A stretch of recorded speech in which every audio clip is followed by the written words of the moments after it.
तर काँग्रेस खासदार वर्षा गायकवाड यांची बहीण आमदार ज्योती गायकवाड यांनी सुद्धा आज विधानसभेमध्ये आमदारकीची शपथ घेतली। त्यावेळी वर्षा गायकवाड यांच्यासह त्यांच्या मातोश्रीही उपस्थित होत्या।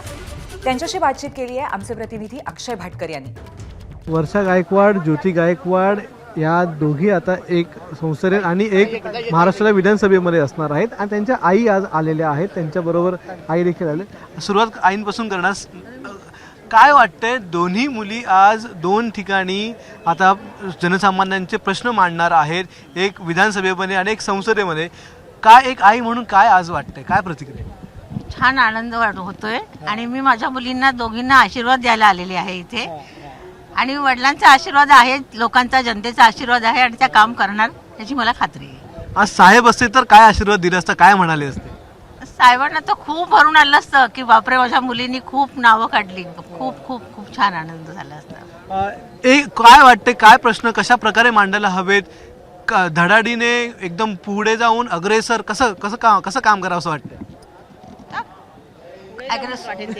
कारण गायकवाड साहेबांची तशीच परंपरा आहे, वर्षाताईंची तशीच परंपरा आहे आणि तीच मी पुढे न्यावी अशी तिची अपेक्षा असणार आहे।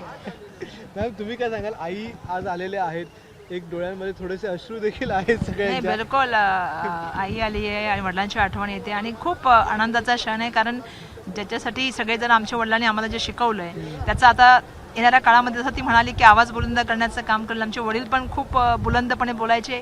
मला अपेक्षा आहे की तिच्या माध्यमातून महाराष्ट्राचा आवाज या विधिमंडळात गुंजेल। अनेक राजकीय प्रश्न देखील आहेत, मात्र आज ज्या प्रकारे आपण बघताय महाराष्ट्रामध्ये बॅलेट पेपरवर निवडणुका घेण्यासाठी मागणी वाढत आहे, कसं बघता तुम्ही याच्याकडे? मी याच्याकडे असं बघते की जनभावना आहे आणि जनभावनेचा आदर सरकारने करायला पाहिजे, कारण शेवटी सरकारही जनभावनेच्या हिशोबाने कायदे बनवत असतात, कायद्याच्या नुसार जनभावना नसते आणि त्यामुळे जर लोकांना असा ईव्हीएम वरती प्रश्न पडलाय तर त्याच्याबद्दल चौकशी करून घेतलं गेलं पाहिजे आणि लोकांनाच अपेक्षा आहे की मॉक पोलिंग व्हावं।